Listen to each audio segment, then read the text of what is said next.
The chilling tale of Ed Gein begins in the small, sleepy town of Plainfield, Wisconsin, where the veneer of rural simplicity hid unspeakable horrors. Born on August 27, 1906, Ed was the second son of George and Augusta Gein. His father was a weak, alcoholic man, while his mother was a domineering religious fanatic who instilled in Ed a deep-seated fear and loathing of women. Augusta preached incessantly about the sinful nature of the world, particularly the evils of sex and women, except for herself, whom Ed came to revere with a fanatical devotion. Ed's upbringing was profoundly isolating. Augusta forbade her sons from forming relationships outside their immediate family, confining Ed to a world where his only meaningful human connection was with his overbearing mother. Despite Augusta's authoritarian control, or perhaps because of it, Ed developed an intense dependency on her. When she died in 1945, Ed was devastated. Her death left him alone in their dilapidated farmhouse, which soon became a grotesque shrine to her memory. Ed sealed off the rooms his mother had used, preserving them as they were at the time of her death. The rest of the house fell into squalor, a stark contrast to the pristine sanctity of Augusta's quarters. It was within these decaying walls that Ed's morbid fantasies began to take shape. Cut off from the outside world, he became obsessed with death, corpses, and the macabre. Nights spent reading anatomy books and gruesome magazines further fueled his dark imagination. In the years following Augusta's death, residents of Plainfield began to notice strange occurrences. Local graveyards were being disturbed, and rumors swirled of missing bodies. Though these tales were unsettling, no one suspected Ed Gein, the quiet, awkward man who performed odd jobs around town. To most, Ed was eccentric but harmless, a loner with a peculiar fascination for anatomy books and pulp horror magazines. Ed's obsession with death deepened, leading him to act on his morbid urges. He admitted to grave robbing, digging up recently buried women who reminded him of his mother.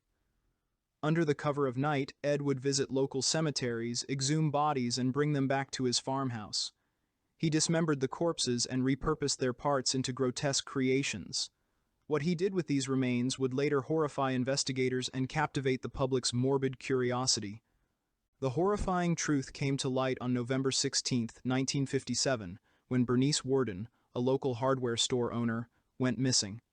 Her son, Frank Worden, who also served as the town's deputy sheriff, became suspicious when he found a receipt for antifreeze made out to Ed Gein among the day's transactions.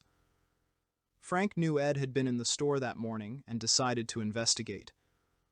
What Frank discovered would shock not only Plainfield, but the entire nation. At Ed Gein's ramshackle farmhouse, police found Bernice Worden's decapitated body hanging upside down in a shed, dressed like a deer carcass. But this grisly scene was only the beginning.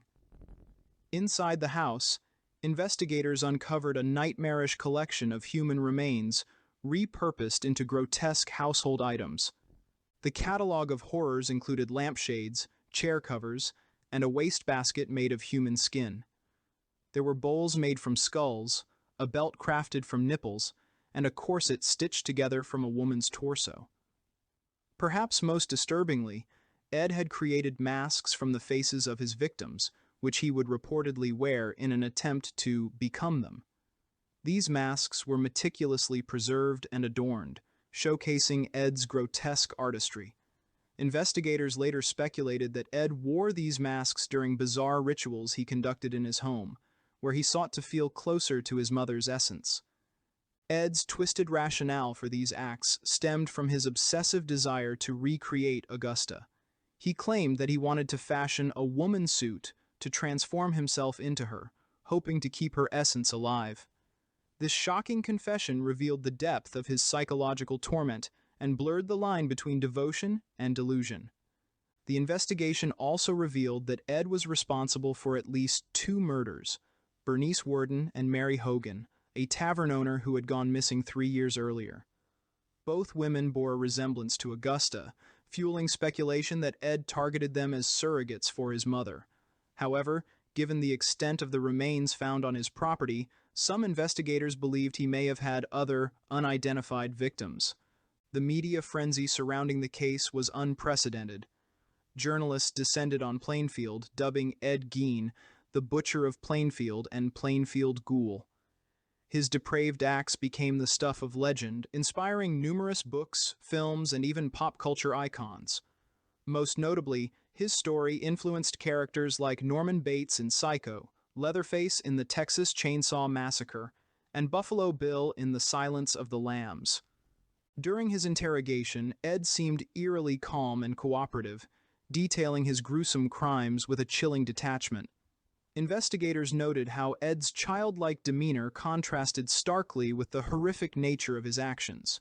He appeared incapable of fully comprehending the gravity of his crimes, referring to the bodies as things and claiming he was merely curious. In 1957, Ed was declared unfit to stand trial and was committed to Central State Hospital for the criminally insane. There, he was diagnosed with schizophrenia and deemed mentally incompetent. He spent the remainder of his life in mental institutions, where he was reportedly a model patient. Hospital staff described him as polite and unassuming, a stark contrast to the monstrous figure portrayed in the media. During his incarceration, Ed seemed to retreat into a childlike state, often expressing confusion about the gravity of his crimes. In 1968, after being deemed fit for trial, Ed was convicted of first-degree murder in the death of Bernice Worden.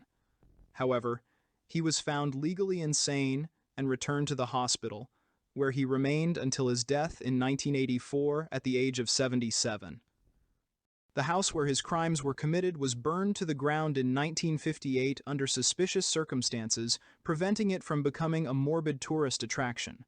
Some locals believed the arson was an attempt to erase the stain of Ed's crimes from their community, while others speculated it was an act of vigilante justice. As for Ed himself, he was buried in an unmarked grave in the Plainfield Cemetery, his resting place shrouded in obscurity to avoid vandalism or exploitation. Ed Gein's crimes continue to captivate and horrify, a chilling reminder of the darkness that can lurk beneath the surface of seemingly ordinary lives. His story is not just one of gruesome murders, but of profound psychological torment and a twisted love that defied the boundaries of life and death. To this day, the tale of Ed Gein serves as a haunting exploration of the depths of human depravity, blending true crime and psychological horror in a way that remains unparalleled. Experts and psychologists continue to analyze Ed's psyche, viewing him as a case study in the effects of isolation, abuse, and mental illness. His actions reveal the devastating impact of a disturbed mind left unchecked, and his legacy endures as a cautionary tale about the hidden monsters that may reside in the quietest corners of society. The story of Ed Gein is not merely one of horror, but a sobering reminder of the fragility of the human mind when pushed to its limits.